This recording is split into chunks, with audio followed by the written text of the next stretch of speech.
Don't wonder where I've gone. Time and space are just illusions. I'm where I've always been, still with you. Still with you, like the air you breathe, like the thoughts you think. I've never left you in solitary. The sun unseen behind the clouds, the rain that quickly follows sun, the wet of water, the dry of warmth, like another skin, soft and sweet. Don't search, don't fret or fuss. There is nowhere that I exist, but in the ups and downs you live. I'm where I've always been, still, so still with you.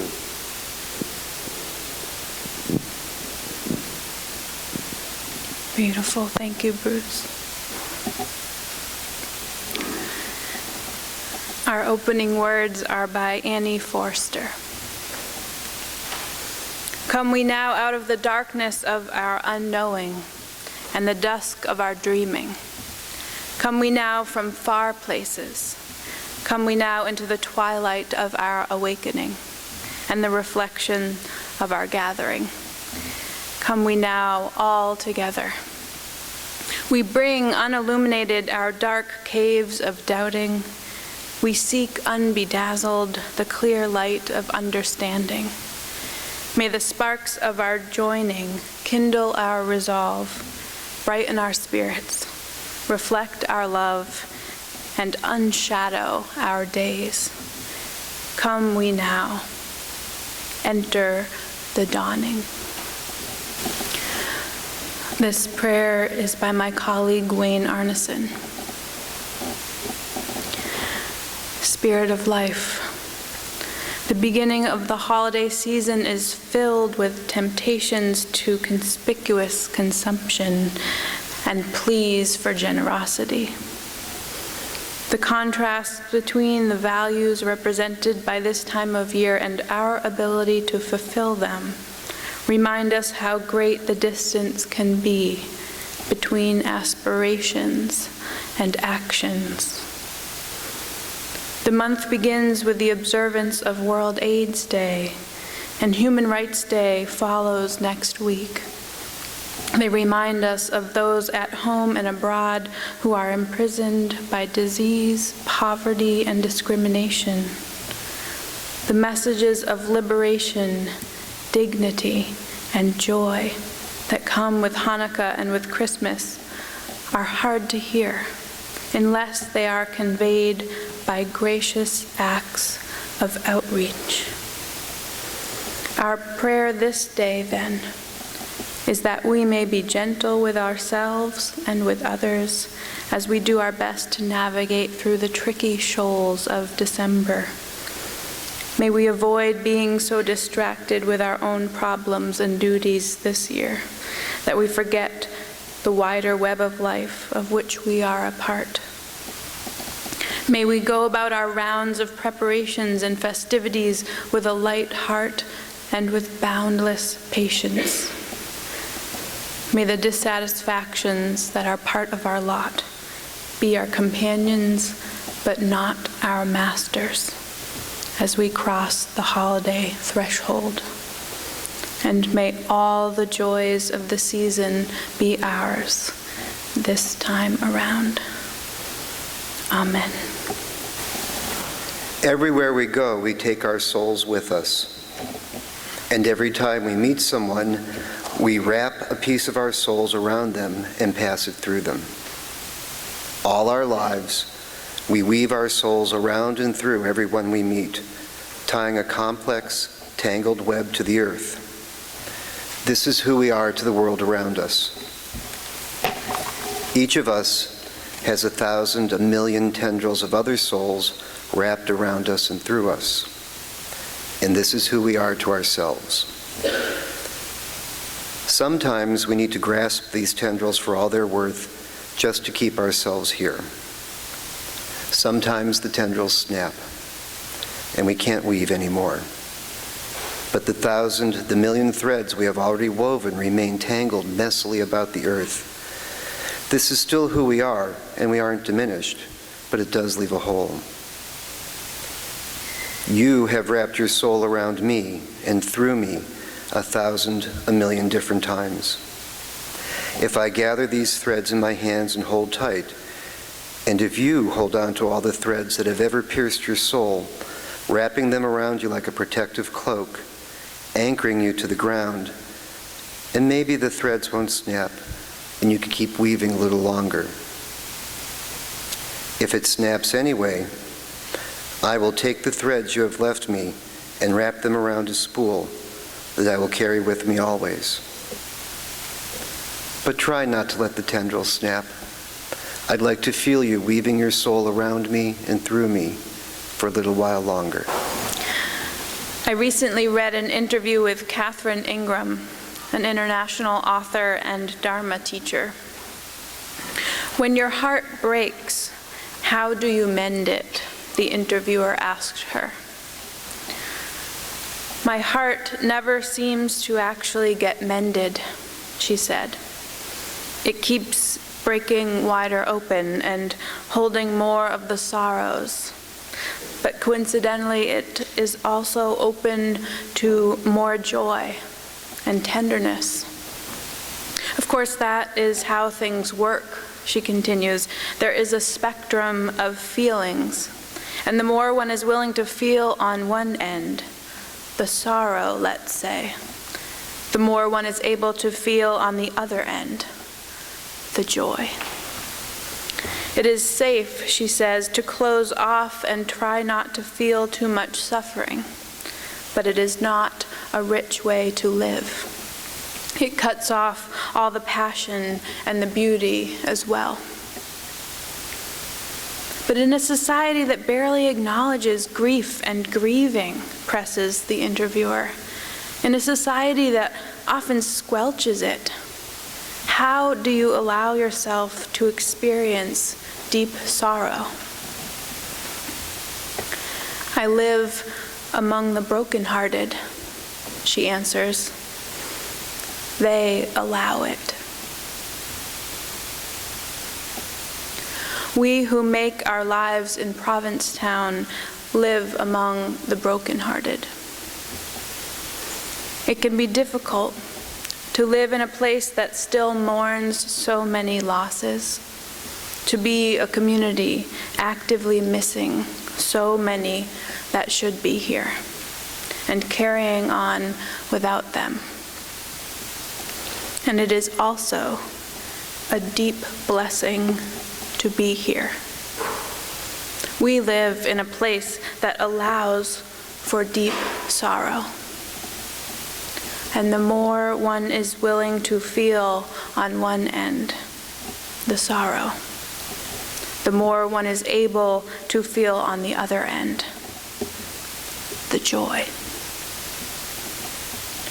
We are surrounded by people. We are a people who have known great sorrow and great joy, who live their lives on the full spectrum.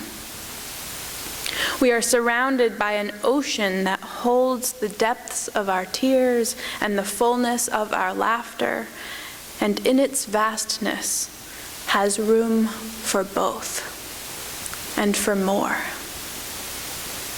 We are invited each evening by the fiery sunsets at Land's End to welcome fully the beauty and the heartbreak of each fleeting experience.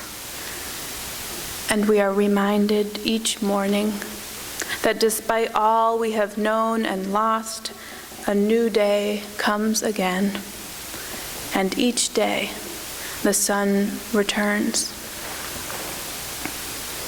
Today is World AIDS Day. Last night I took part in the candlelight vigil held outside of Town Hall, organized by the AIDS Support Group. They held this vigil yesterday on the 30th of November to mark 30 years of their support, prevention, and education work. Before the vigil, volunteers, some of you are here, held signs, one for each of the 30 years, and spread themselves along Commercial Street. You could walk back in time, remembering loved ones lost each year. It was incredibly moving. We need rituals like this to remember, to continue including those who died of AIDS in our lives. These friends are still very much a part of the fabric of this place, of our lives and stories. In 1978, Harvey Milk and Mayor George Moscone were assassinated in San Francisco. Each year after their deaths, gay rights activist Cleve Jones helped organize the annual Candlelight March honoring these two men. While planning for the 1985 march, he learned that over 1,000 San Franciscans had been lost to AIDS. He asked each of his fellow marchers to write on placards the names of friends and loved ones who had died of AIDS. At the end of the march, Jones and others stood on ladders, taping these placards to the walls of the San Francisco Federal Building. The wall of names looked like a patchwork quilt. Inspired by this sight, Jones and his friends made plans for a larger memorial. A little over a year later, he created the first panel for the AIDS Memorial Quilt in memory of Marvin Feldman. In June of 1987, Jones teamed up with Mike Smith and several others to formally organize the Names Project. Public response to the quilt was immediate. People in U.S. cities most affected by AIDS, Atlanta, New York, Los Angeles, and San Francisco, sent panels to the San Francisco workshop. Generous donors rapidly supplied sewing machines, equipment, and other materials. On October 11, 1987, the quilt was displayed for the first time on the National Mall in Washington, D.C., during the National March on Washington for Lesbian and Gay Rights. It covered a space larger than a football field and included 1,920 panels. 500,000 people visited the quilt that weekend. The overwhelming response to the quilt's inaugural display led to a 4-month, 20-city national tour for the quilt, and in the spring of 1988. Local panels were added in each city, tripling the quilt's size to more than 6,000 panels by the end of the tour. In Boston, Kurt Reynolds joined the quilting bees. By 1992, the AIDS Memorial Quilt included panels from every state and 28 countries. The last display of the entire quilt was in 1996, where it covered the entire National Mall in Washington, D.C. Today, there are Names Project chapters all across the United States and independent quilt affiliates around the world. Over 14 million people have visited the quilt displays worldwide. And the Names Project Foundation has raised over $3 million for AIDS service organizations throughout North America. The quilt was nominated for a Nobel Peace Prize in 1989, and it remains the largest community art project in the world. It serves as a permanent memorial to those who have died, inspiring future generations with valuable lessons about our lives, loves, community, and society. This morning, I've asked Kurt to share a song he wrote about all of this with us. He'll tell you more about it in a moment. As we gathered this morning, some of you were given pieces of paper on which to write the names of friends, family, and lovers who have died of AIDS. And Wave will help me now to get papers to those of you who don't have them. Maybe if a few others could help as well, that would be wonderful. As Kurt plays his moving song, Names, I invite you to add your names to the panels here at the front of the sanctuary. We have 2 panels. You can come up once he's begun singing. Let's all process in this side of the church, down this aisle. And you can access it from the back of the sanctuary, and we'll move across the front. There are extra papers and pens coming around. As you come up, try to match your pieces to the patterns on the board, and we'll have people up here to help you with that. Together, we will create our own memorial quilt this morning, a visual representation of the many people who remain part of the fabric of this sacred community. If you do not have names to add, I invite you to stay seated and to take part in the ritual by adding your prayers to this moment. Prayers for both those we have lost and for those who mourn. Let us begin.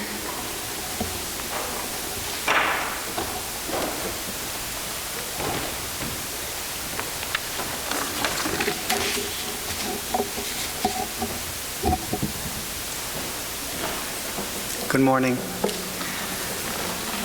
I'd like to thank Reverend Kate and John Arditon for opening this moment for me. For this song I wrote 25 years ago in 1988. Yesterday along Commercial Street I held a sign marking that year as one of the 30 years of work of the Provincetown AIDS Support Group. We salute them, our heroes and friends, here in this room and in the rooms beyond us. In 1988 was a year of my own diagnosis. And it was a year that I first experienced the AIDS Memorial Quilt. I had added the first of 3 panels that I had made for friends, neighbors, companions, with whom I had traveled when director of HIV Housing Services for the AIDS Action Committee, beginning in 1984. Comprehending the Names AIDS Project, the AIDS Memorial Quilt, taking it in, being overtaken by it. 25 years ago, I had no words.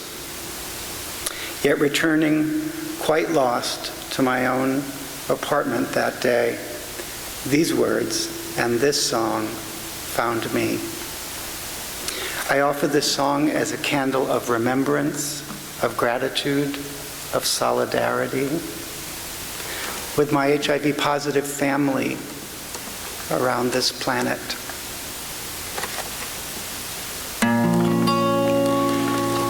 Until there are no more numbers and no more names,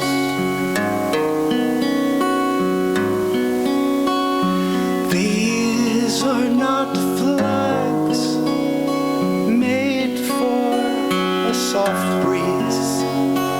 These are not sails for a ship far away. These panels like prayers, like promises we've made to not speak in numbers but names. Names written here in sequins and leather. A rose opens full to the rain. Voices that challenge all the hatred and blame.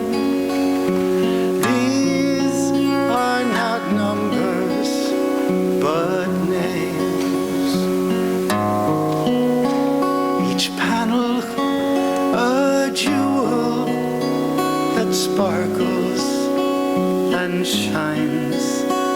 This love draws us nearer today.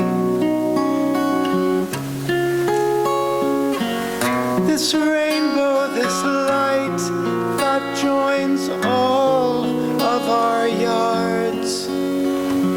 These are not numbers, but names.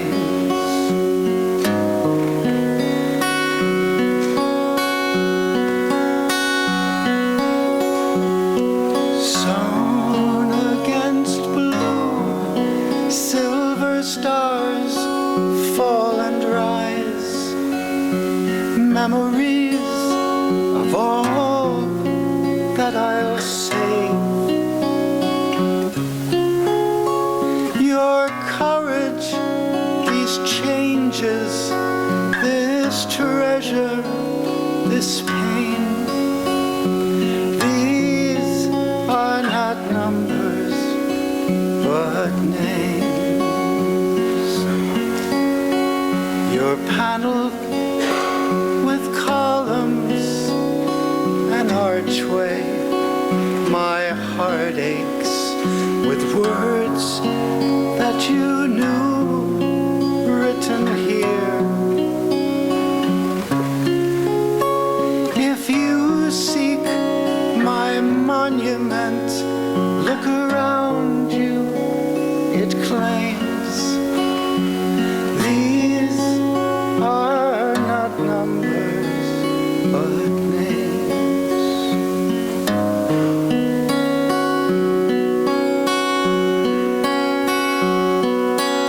Estas no son banderas para una brisa suave. Estas no son velas para un barco lejano. Estos paneles como oraciones son las promesas que hemos hecho. Ya no habla en números, sino en nombres.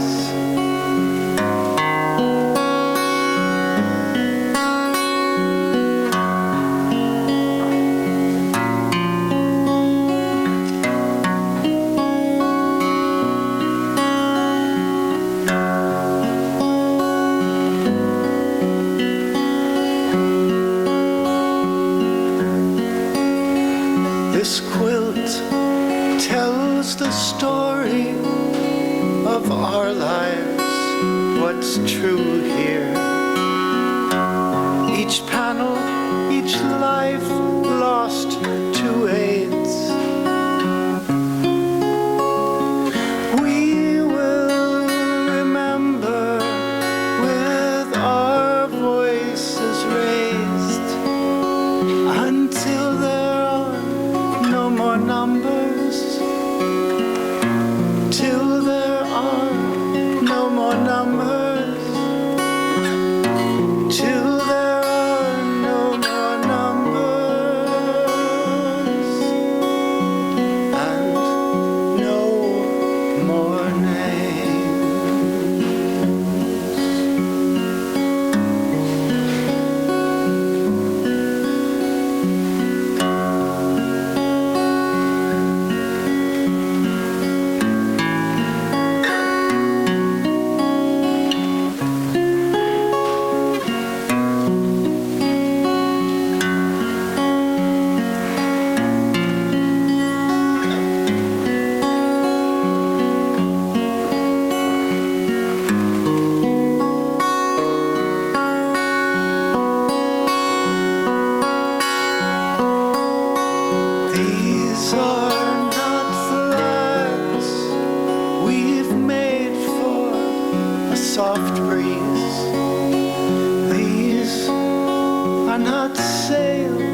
Everywhere we go, we take our souls with us.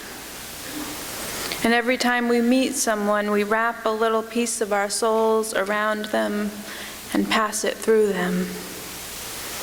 All our lives, we weave our souls around and through everyone we meet, tying a complex, tangled web to the earth. This is who we are to the world around us. Each of us has 1,000, 1,000,000 tendrils of other souls wrapped around us and through us.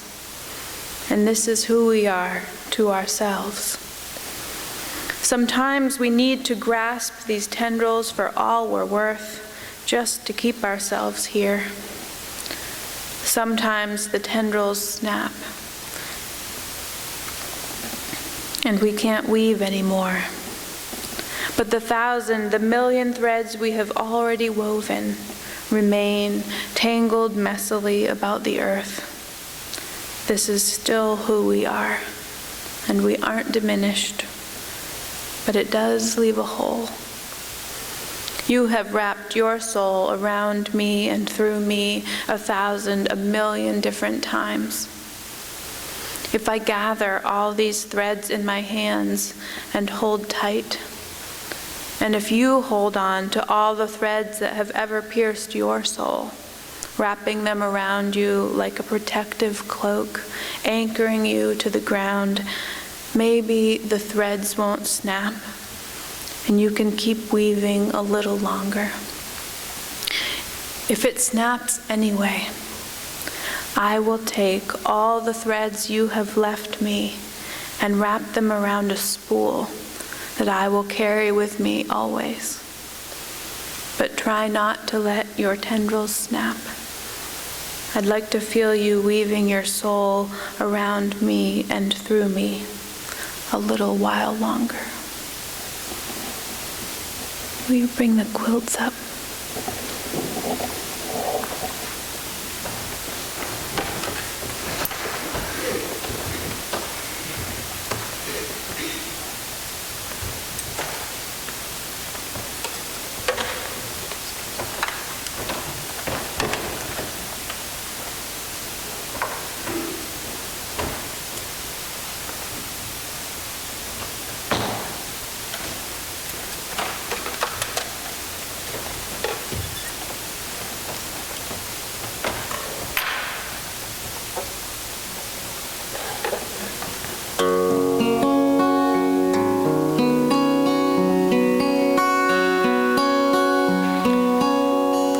This quilt tells the story of our lives, what's true here. Each panel, each life lost to AIDS. We will remember with our voices raised.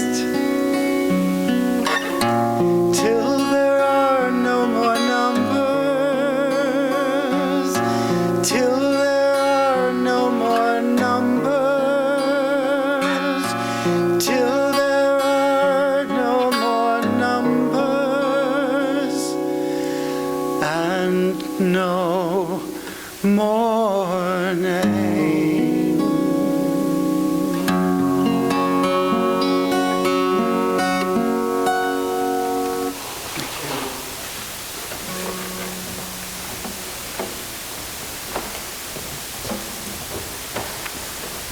These quilts tell a story. Let's just sit for a few moments and remember those we've lost.